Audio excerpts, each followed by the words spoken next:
Hey YouTube trumpeters, this is Charlie Porter. I'm sitting here on my piano and I just want to show you guys a little bit of the importance of doing some lip buzzing and mouthpiece buzzing every day. Lip buzzing, a lot of people are confused about why they lip buzz, what it's good for, if it's good for anything, if it just makes you overly tight. I'm here to say that lip buzzing is absolutely a beneficial thing to do. Not everyone has to do it, but all the best players in the world can do it. And it's the kind of thing that you do, and the reason that you do it is because it helps establish good form.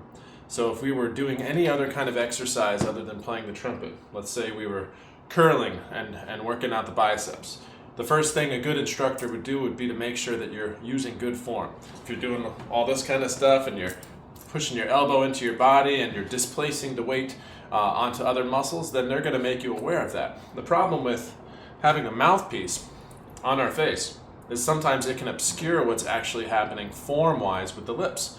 So we want to make sure that our lips are actually able to support themselves in their role of producing a sound. Granted, the resistance is going to be a little bit different, lips alone versus mouthpiece versus trumpet, but basically the mechanics are exactly the same. And that's what I want to go over with you right now. Whether or not you play trumpet, trombone, or French horn, basically the mechanics are the same in terms of how the lips work. And if you want more detailed information on that, you can check out my the video that I did, how to form an embouchure in 4 steps. I'll try to place a link below in the description of this video. There's also a very useful PDF pamphlet that I provide for sale as well for $10, which is a breakdown of everything I give for free in that video. All right, so going on, let's talk about form as it applies to the embouchure. That's a B-flat concert. I'm just trying to buzz and get a nice, open, relaxed sound. Basically, any way that you can do this and get a good sound is pretty much correct. I'll say that with one exception. Sometimes I see people that will slide their bottom lip way under the top like this. They can get a fairly decent sound. You'll notice it's a lot more closed off. It's lacking a lot of the harmonics that this has. And this is naturally louder as well. When we put the bottom lip under the top lip, eventually what's going to happen is that bottom lip's going to keep feeding under and feeding under, because of this misalignment of the lips. We're eventually going to cut off the sound completely. It's going to not allow us to develop a good range as well. So if I basically hold my lips open and I hold them in alignment and flat and taut the way I described in my video on setting up the embouchure, then you'll notice that they're in alignment now. They're not overlapping one over the other. That's going to allow me the best possible sound and also the best possible growth to develop my range. So developing range from this point on,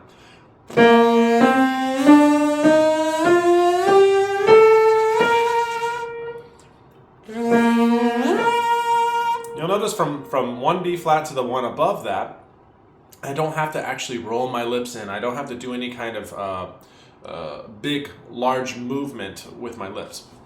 In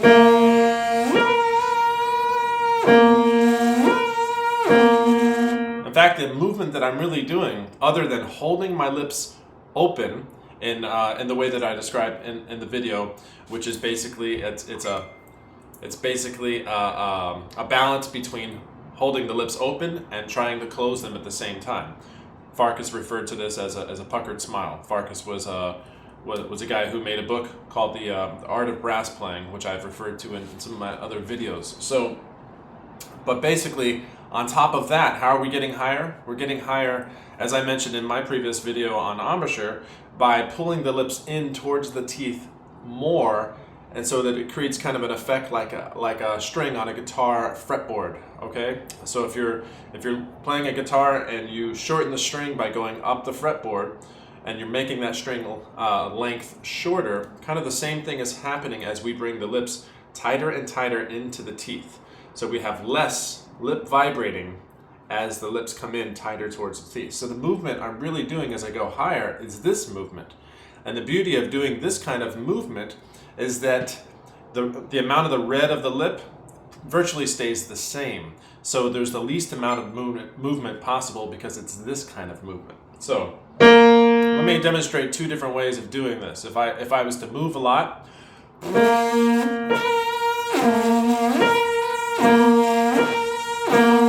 can actually see the lips rolling in quite a bit, and the vibrating point is changing drastically. First it's here, then it's here. However, we want to keep the vibrating point the same place the entire time.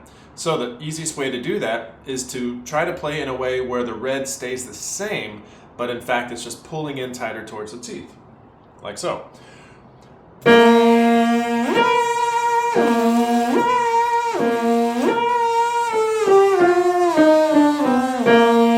Now, there's lots of exercises you can do to work out the lips. You could just take a B flat major scale, the way I'm doing right here, and every day try to progressively get higher on that scale. And be aware, do not give more air as you're going higher. Don't go.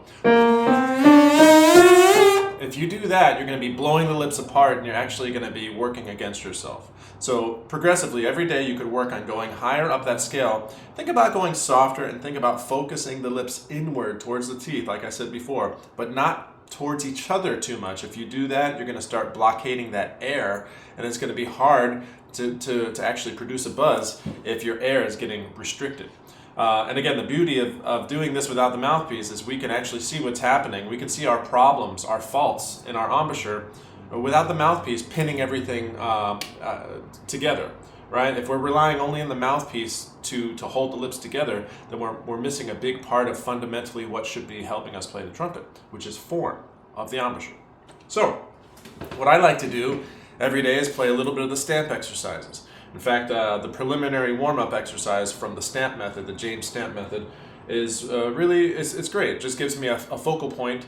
Harmonically, I want to be as in tune with this piano as possible. That's the whole reason I'm doing it with the piano versus just doing it on my own. It's like playing with another instrument. If I'm playing in an orchestra or if I'm playing duets with another trumpet player, I want to be thinking musically. So by playing the piano and training your hands, if you haven't, to play the piano a little bit, you can actually approach this in a more musical way. So.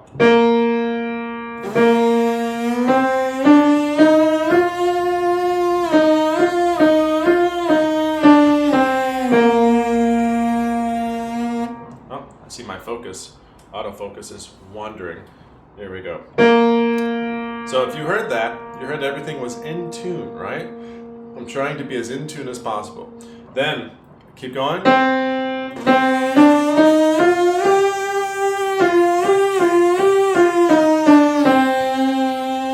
The other thing I'm focusing on is to make sure my lips are not moving. At least the red of the lips is staying the same. And the only way that they're moving is by coming in towards the teeth more. So.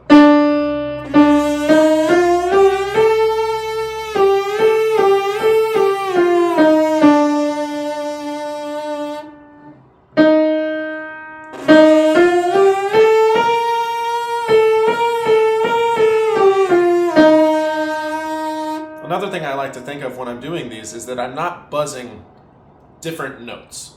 In fact, I'm buzzing one note and then I'm speeding that sound up to a faster version of itself. So, if I'm buzzing an F and then I'm going to a G, I'm not really going to a G, I'm changing the F into a G, right? So I'm already on the note that I'm going to. If you have this kind of mentality, then it makes it a lot easier to go from one note to another, because you're realizing really all you're doing is playing one note. You're just speeding that note up and slowing it down.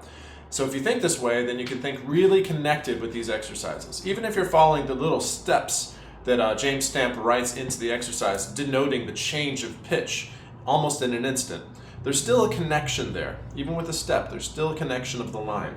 So you don't want to be going, this kind of thing. Boy, this autofocus really stinks. Canon, you need to adjust what's going on here with this what is it? I'm using my Canon 50mm lens. If anybody has any suggestions on how to get this thing to not go so crazy in and out of focus, I don't know. I'm not really a camera expert. So, keep on going here.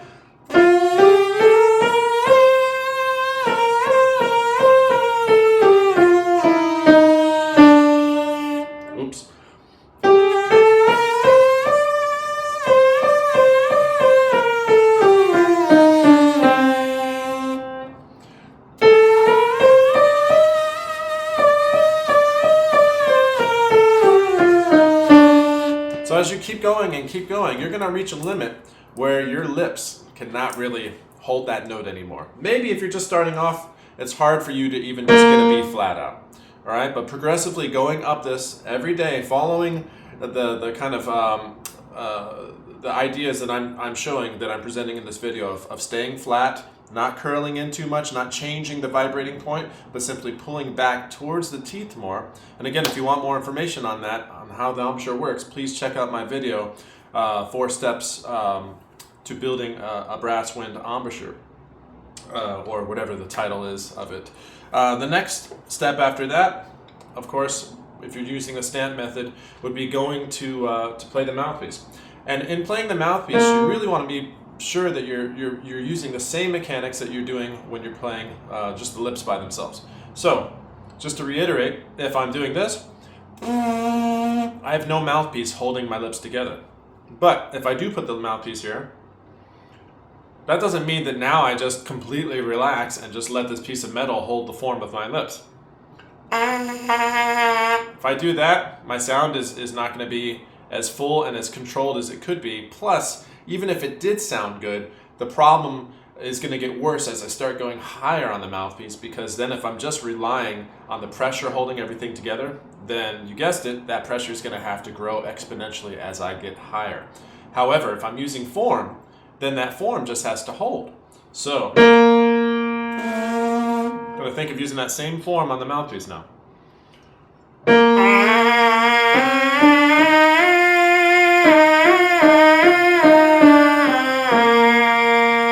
Trying to be as in tune with the piano as possible, trying to think musically, think of a beautiful sound, and think of the intonation matching as if it's just one instrument.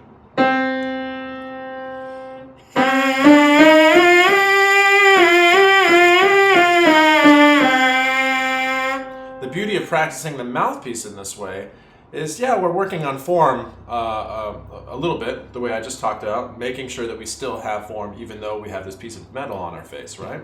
But really the beauty of this is that we can work on excellent intonation and sound, feeling as if we're playing the trumpet in a way because we have the mouthpiece on our face. But without the trumpet, it allows us to break free of the harmonic series and to play in between everything. And it also doesn't give us that safety net of having the slotting of the notes on the harmonic series to kind of guide us to where we're going harmonically. So we really have to have sharp hearing and really hear exactly what we want to play and focus in on that. So if I want to play this F, for example,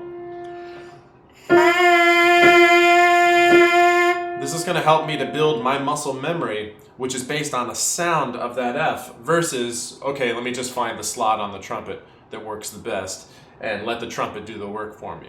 So in this case, trumpet can't do the work for you. Also, when you're holding the mouthpiece, and it's a little harder with a big clunky monet like this, but you want to have 2 fingers on top and 1 on the bottom at the end of the mouthpiece. And I like to do this with my left hand, because the left hand is the hand, after all, that we hold the trumpet with, right? And I like to use my right hand for playing the piano. So just continuing on this.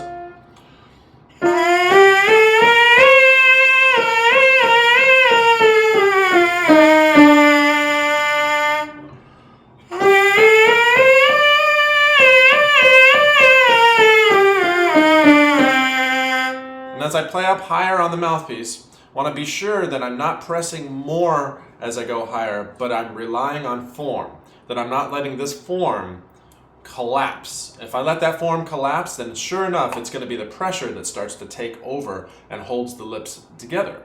So this is a really simple thing to kind of get used to if you just kind of make sure that you're thinking about it every day. If you don't think about it, then that monster of excessive pressure can start to slip its way into your playing. Also, again, having just those 3 fingers or even 2 fingers at the end of the mouthpiece will help you become more aware of the fact of whether or not you're using excessive pressure. Anyway, so the 2 things that we went over here, buzzing by itself, free buzzing,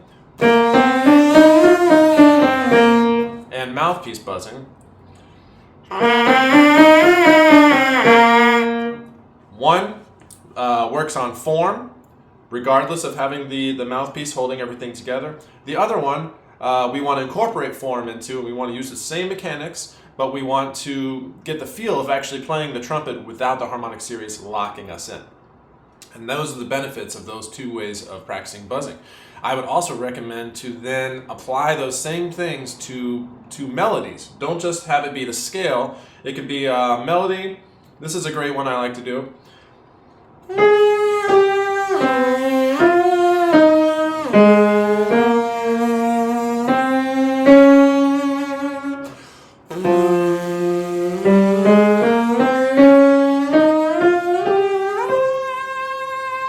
That's the Swan from the Carnival of the Animals by Camille Saint-Saëns.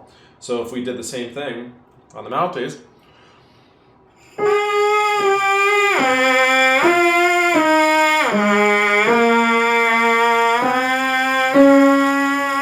again, I'm listening for the sound to be nice and relaxed and open.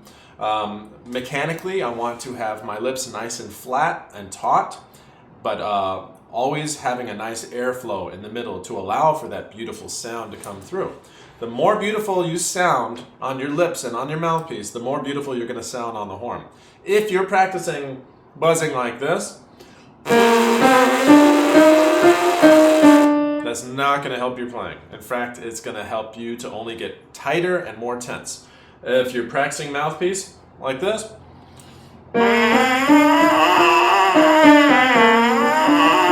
and you start to get this kind of sound, especially as you start to ascend on the mouthpiece, that means you're most likely starting to push the lips together laterally, instead of simply keeping them open and pulling them back towards the teeth and getting that fretboard effect that I spoke of earlier. All right, so hopefully these things are going to help you to approach the lip buzzing and mouthpiece buzzing in a more clear and effective way for your practicing. And at the end of the day, it's all about sound. It's about form and sound. You want to have good form and you want to have great sound. You can't have a great sound without good form to some extent anyway. You can kind of fake it a little bit and press too much and still get a good sound, but you're going to know that because it's going to be hurting after you get done playing. I did that for many years, so I know that's possible as well. But for the most part, if it sounds good, you're pretty much doing the right thing. They call that the bel canto school, the school of good sound. So you always want to have sound at the forefront of what you're doing when you're practicing. If it doesn't sound good, doesn't matter how fast you're playing, doesn't matter how technically amazing something might be. If the sound is bad, you need to go back to fundamentals. You need to understand how to get a nice open aperture and get the lips working in the most efficient way that they can. All right, so that's it for now, and I'll be back for some more trumpet stuff in the future. All right, take care and peace.